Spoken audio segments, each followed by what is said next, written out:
Hello' guys good morning. কি কৰি আছে আপোনালোকে? ৰাতিপুৱা চাহটো খাই মই ৰাতিপুৱা একদম লাগি গৈছোঁ। দেখিছে মই বাৰীত সোমাই লেচেৰা মাহ কেইটামান ছিঙি লৈছোঁ আৰু সন্ধিয়াৰ কাৰণে, আজি যিহেতু একাদশী ব্ৰত, সেইকাৰণে আমি ব্ৰত ৰাখোঁ আজিৰ দিনটো। চ' ফাইনেলি দেখিছে মই ইমানটো হৈ গ'ল, বুটলি লৈছোঁ, ছিঙি লৈছোঁ।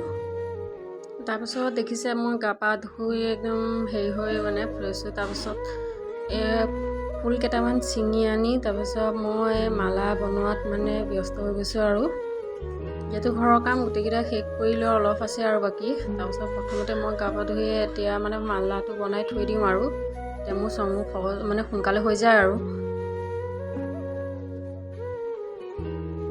আপোনালোকে যিহেতু আজি একাদশী ব্ৰত লৈছে নে নাই প্লিজ জনাবচোন।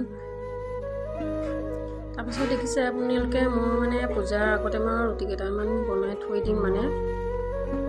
মোৰ অলপ সোনকালে হৈ দোকানলৈ যাব পাৰোঁ আৰু সোনকালে, নহ'লে বৰ লৰালৰি হৈ যায় আৰু। আজি যিহেতু ছোৱালীও স্কুললৈ যোৱা নাই আৰু তাৰ গাও অলপ বেয়া যে, সেইকাৰণে মই তাইক স্কুললৈ আজি পঠোৱা নাই আৰু। দেখিছে বেছিভাগ মই জুইতে বনাই বেছি ভাল পাওঁ আৰু গেছতকৈ। তাৰপাছত দেখিছে মই ৰুটি চুটি বনাই হোৱাৰ পাছত মই কাপোৰটো চেঞ্জ কৰি তাৰপাছত মই পূজা কৰিবলৈ আৰম্ভ কৰিছোঁ আৰু। মা যিহেতু মোক সোনকালে কৰিবলৈ কৈছে আৰু মোক যিহেতু দেৰি হ'ব বুলি, কালৈ যাম আকৌ সময়বিলাক নোৱাৰোঁ যে, দেৰি হৈ যায় বুলি মোক আগতীয়াকৈ কৰিবলৈ কৈছে আৰু পূজাটো।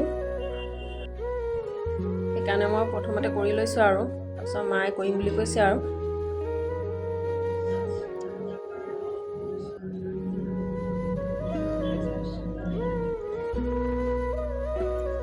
পূজা চূজা কৰি হোৱাৰ পাছত মই প্ৰসাদ কেইটামান মাহঁতক দি তাৰপিছত সেৱা চেৱা লৈ মই কেইটামান খাই ওলাই লৈছোঁ আৰু দোকানলৈ।